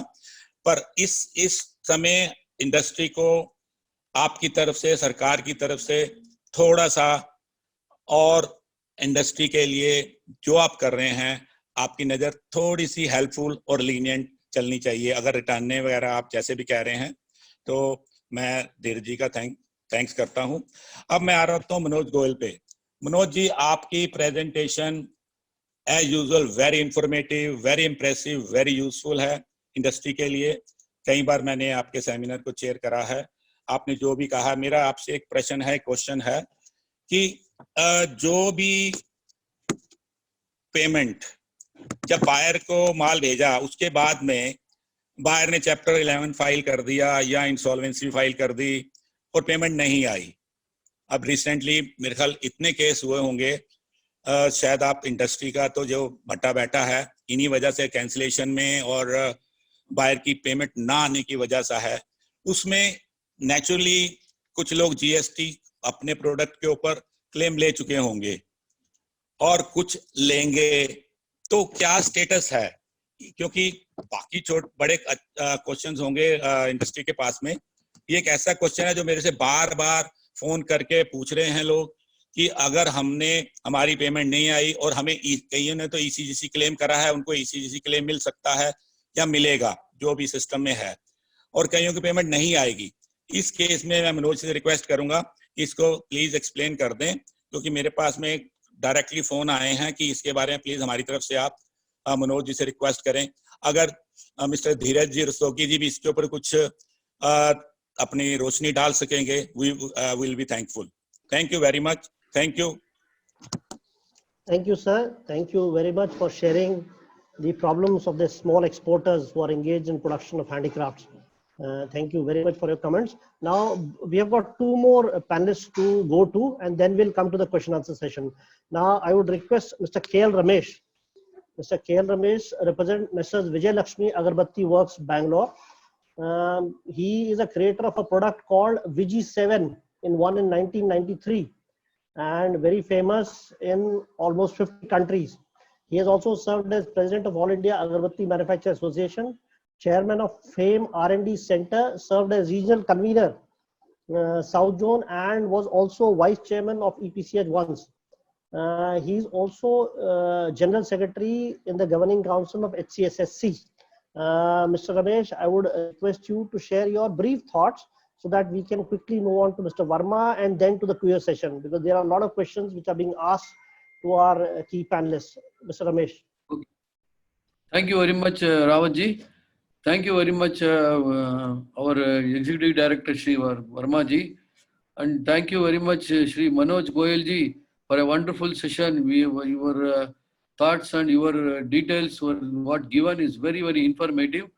And Shri Dheeraj Rastogi Sahab, you are also very nice in telling all the things about the GST formulations, GST rules and regulations. And Mr. Naresh Botraji was very well explained all the problems of our industry. And the EPCH team, I will thank you very much for conducting this session. And nowadays, this refund is not happening properly. That is what our main concern. And many places, about 6 months, 8 months, 1 year also, it's happening for exporters who are facing financial crunch. So this is what I wanted to give information to the ministry. But otherwise, the GST, we are all welcoming very well. And one more important thing is for the composite taxpayers, for these handicraft units, there is no interstate sales. So interstate sales should be allowed because lot of handicrafts are sold only in tourist spots. So tourist spots will be in next state or next to next state. So this is becoming a big problem to the industry for composite taxpayers because there will be very small taxpayers. So they cannot afford to pay tax for that this thing. And one more thing, the HS code, for example, Agarbatti industry, the turnover of export is around 900 to 1,000 crores, which is only 4% of total exports of handicraft exports from the country. So this 4% turnover, about 900 to 1,000 crores, a refund of about 80 crores will be there, not more than that. Not even 80 crores also, be 70, 75 crores. That is all just peanuts to the government, but still we are facing problems. But that amount, what we wanted to get back from the department, it is a big amount for us. So it is, we are in all financial crunch for this. And one more thing, many places, the export, we ourselves in Agarbatti industry especially, I don't know about other handicraft industry, we give 90 days credit period for the buyers, foreign buyers. Because now in my thing itself, we are exporting to about 54 countries. So like this, the many places we may have to give 90 days time, and over about 90 days time, they will take some more time to pay. So that will be, realization will be too late. And refund for the duty drawback, again we have to pay back, and again after collecting from money from the final buyer, again we have to come back and get refund. It will all be a cumbersome process. So that is one more thing. And one more thing is regarding HSN code, I like to point out that in Agarbatti industry, there are about 200 or 250 items which goes into manufacturing, are all different HS codes. Lot of items are there. For making Rabati, different things are there.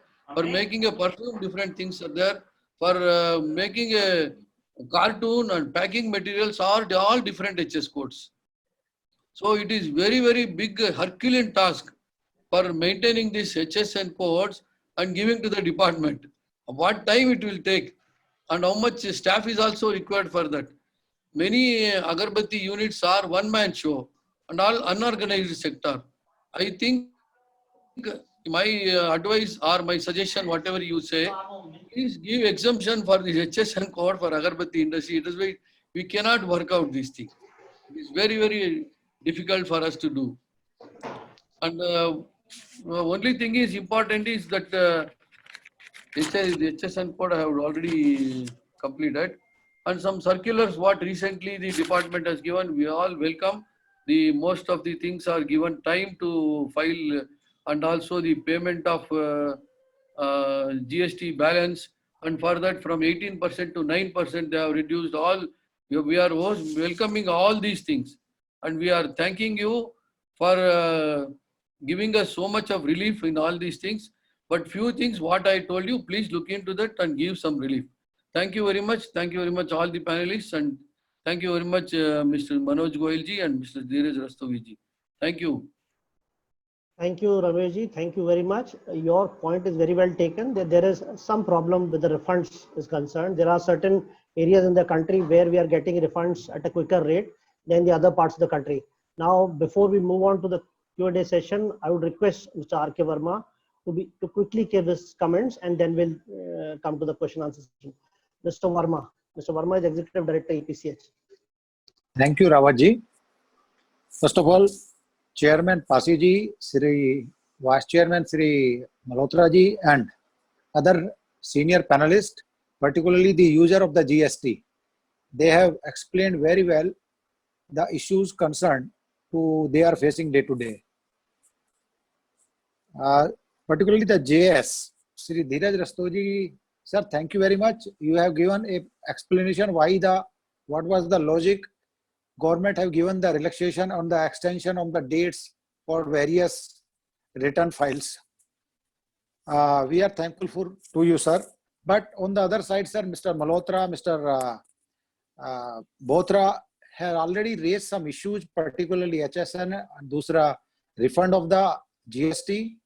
So just like Mr. Malhotra suggests that if 70% or 80% refund can be made, because now the industry is passing a very difficult time. So if government can consider for their support this time, and later on they can be made the payment as per usual. So this is the one request to you. On the other side, that Mr. Manoj Goyal very well explained and update us the recent almost in 1 month the government has taken up the issues, and you have presented very well. So, sir, thank you very much. And I think, Rawatji, we should move fast because another meeting, I think 1:30 was due, and then 3 another meeting. So, thank you very much, sir. Thank you, sir. Now, the question answer session. There have been a lot of questions. So, I'll start with Mr. Dheeraj Rastogi to take a few questions, and then we'll move on to Mr. Manoj Goyal. Mr. Rastogi. Sir, you can unmute yourself. You're muted, sir. Actually, I could not Yes, sir. find any question directly related to me. Can you give me some question which is directly addressed to me?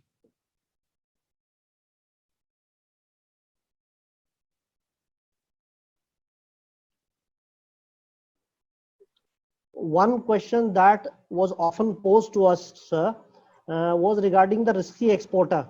Now, what has happened is, sir, there have been certain exporters who have been brought in that list, and the Government of India, the GST Council, came up with a notification in the month of January, SOP, for getting your name removed from the risky exporters list. Now, what they have done is exporters have to file a lot of documents to get their name removed. But when they did, and they have their shipment lined up, customs, they approached the customs officer that they want their shipments to go through. But what they found there was, despite submitting all the documents with the GST Commissionerate, the customs at its end says that their name still appears in the risky exporters list. So there is a bit of lack of coordination between the GST Commissionerate office and the customs. So this has to be worked out, sir. Most of the exporters managed to get this solved, but still there are a few exporters who are facing problem with respect to this disconnect, sir. So we would request your comment on that, and then we'll go to Mr. Manoj Goyal, sir. Actually, as per SOP, once the no objection certificate is given by the jurisdictional GST formation, it has to go to the DG ARM office in Delhi. Now, what I noticed was that in many such cases, the DG ARM office was not receiving those NOC objections. Now, unless the DG ARM office gives that final NOC to the field formation, they are not clearing it. So that has been actually the stumbling block. So I would advise that in your field formations, whenever you go that for that NOC, instead of having NOC sent directly to the port, you ask them to route it through DGARM office, because DGARM office is the nodal office who are identifying that risky exporters in the first place. So unless they say that now we no more find that exporter a risky exporter, the name will not be taken off from the list. So that has been the stumbling block, I feel, because last week only one exporter from Moradabad approached me, and I got the whole case investigated. So in that case, I noticed that this was the missing link of communication. I would advise that ask your field formations to send it to DGARM, not to the port directly. Right, sir. Thank you, sir. Because there is some miscommunication, sir. Because of that, there appears to be some problem with respect to NOC. So there I noticed that the NOC had gone to the port, but port was sitting because they have not received through DGRM. So yes, sir, that is the problem. Anything not received from authorized channel, in the government it is presumed that I don't have to act on it. Right, sir. Right, sir. Now we'll go to Mr. Manoj Goyal. Mr. Goyal, you received a lot of questions. So probably you can take the key ones and then we'll end the session. Mr. Goyal. Sure, sir. Thank you, Rawatji. So as I can see on the screen, there are around 76 questions in the Q&A section. So we will just try and pick them up one by one, and we'll see how many of them can be resolved.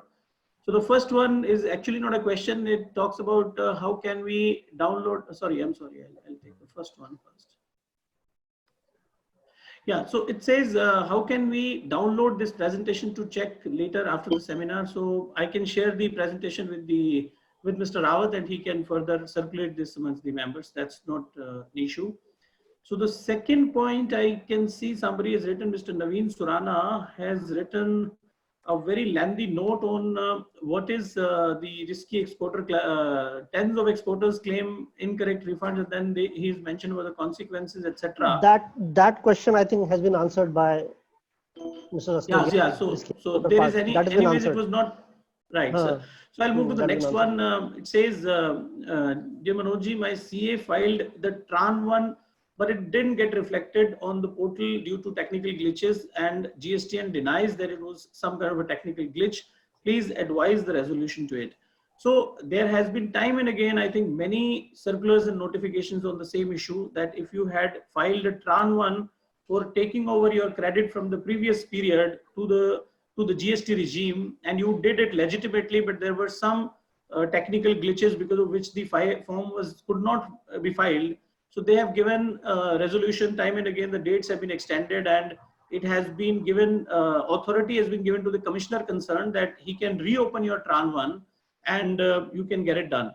So I think the only option available with you is to fight it out and reach to the next level, go and meet the commissioner of the jurisdiction, and they have the power to reopen in case your problem is legitimately about technical glitches.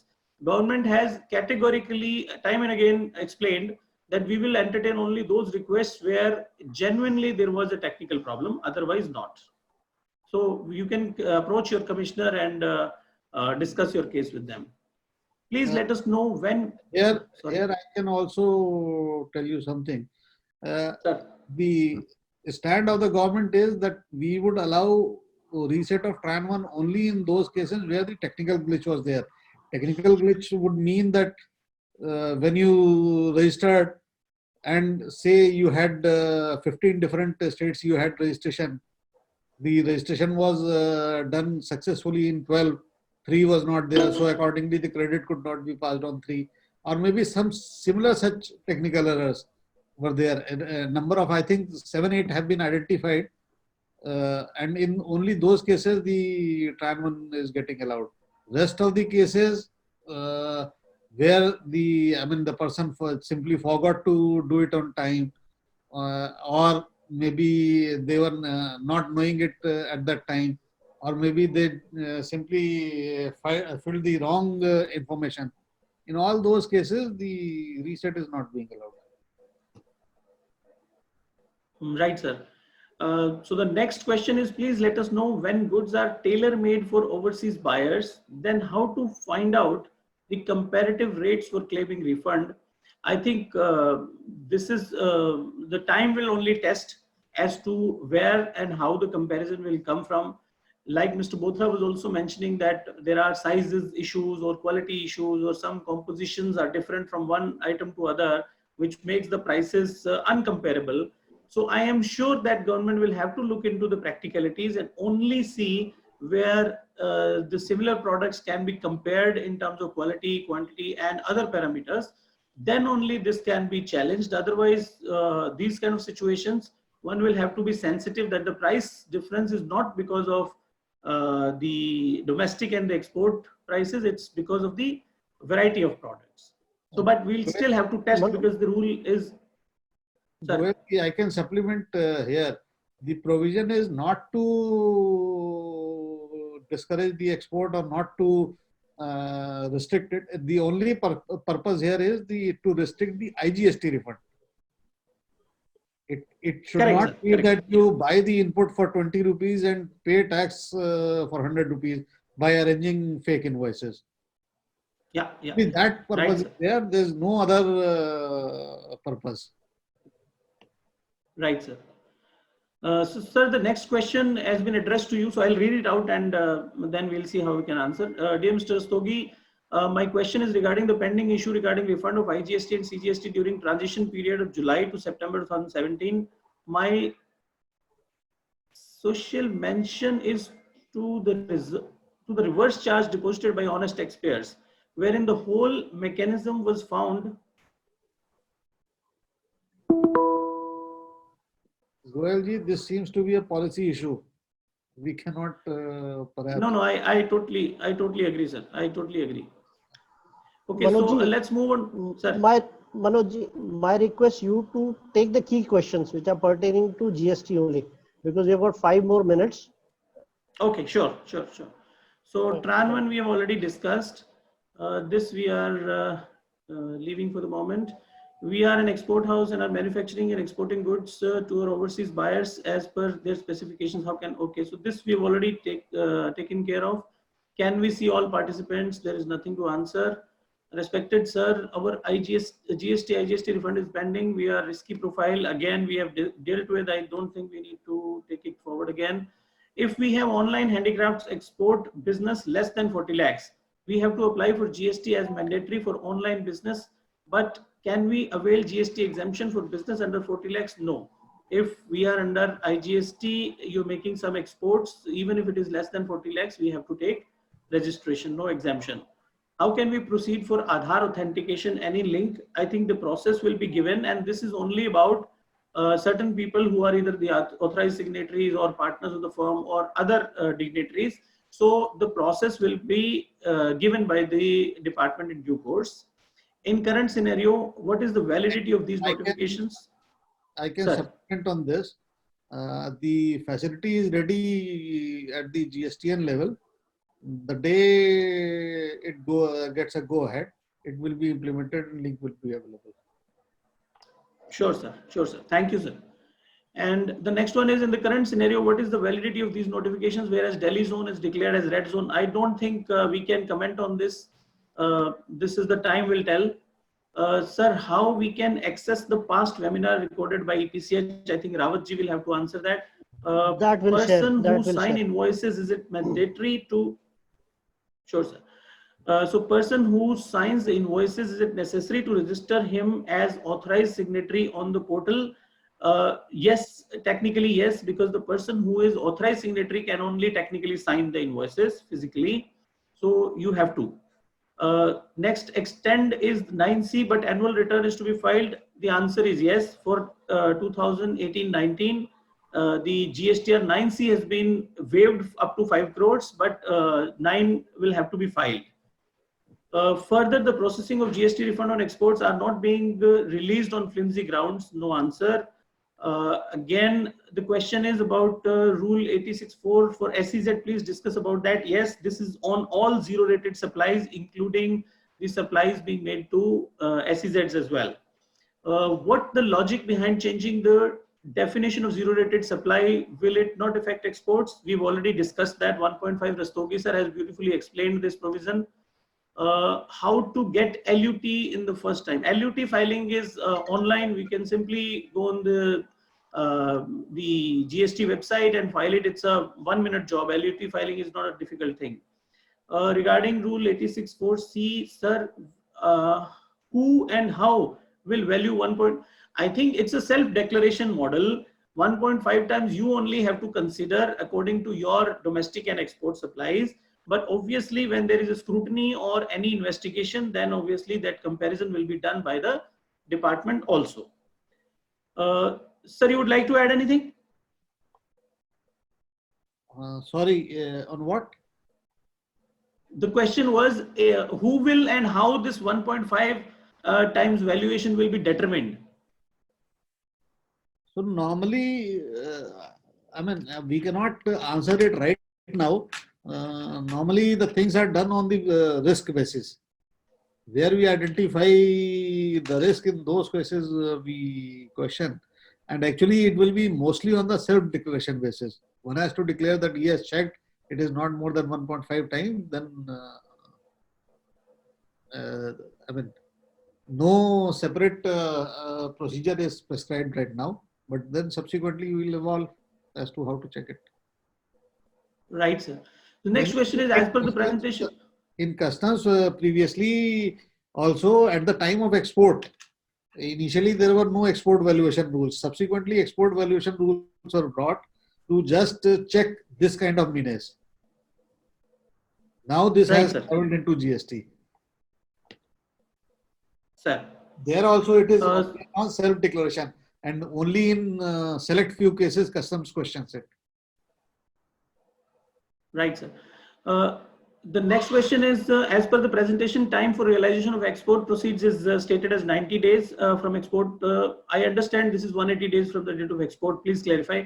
I think there must have been a mistake in the presentation. If you've seen 90 days, the RBI regulation says 9 months. So it is 9 months from the date of export. The next question is, required any extension against the viewer in damage charges for last notification till 3rd May? I am not able to understand this question. Dear sir, our GST note received. Actually, there may not be a notification. It was only an advisory. Okay, the GST applicability on damage charges. Okay, now I understand. Okay, so the next question again is about we have not received refund. So I will skip this. The second one does not seem to be a question at all. It is not received. Sorry for typing mistake. Okay. Next question is, my turnover for financial year 18-19 is 2.5 crores aggregate. As you confirmed that under 80 sub rule 3, below 5 crores is not required. So is this required to be filed in future or permanently exempted? No, it is only for 18-19 the exemption is there. Otherwise, for 2.5 crores from 19-20 as of now, you have to get the audit done. This is Ram from Feeder Sourcing. As a service provider, we fall in export services, but we cannot charge GST on our client invoice as we are paying GST 18% to the government. That we cannot adjust as we are not buying any material. For goods export, GST exempted. Can you please confirm, is GST also exempted? Yes, very much. For the, not for buying agency. All other service providers, GST is exempt. Exempt in the sense you can claim refund. Your service will also be considered as zero rated supply. But buying agency does not qualify in the category of export of services because it is an intermediary service. That is why for a buying agency, the refund of GST will not be applicable. This next question is, can you please share PPT by mail? So it will be done. That please share. So next one is, please share Mr. Manoj Goel's email ID and contact details. It will be done. Again, sir, can we copy this presentation? It's done. We can go. Okay. Is there any revised GST amendment for services for service contracts like no refund provisions. No, as I said, for services, refund provisions are already there, but not for buying agencies. Sir, can we have copy of this presentation? I think we have already discussed this. The IGST amount has we been have to deducted. close now. We are Okay, sir, done. running out of time. So Okay, no I problem. think most of the questions we have covered, and the questions which are left, Mr. Manoj Goyal will share his presentation. The details are there in that presentation. You can write directly to him, send a copy to us.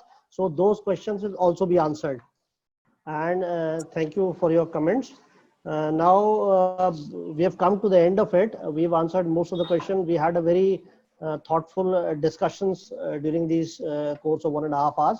I would like to thank Dheeraj Rastogi for joining us. I would also like to thank our chairman, our vice chairman, Mr. Bothra, Mr. Ramesh, Mr. Verma, and last but not the least, Mr.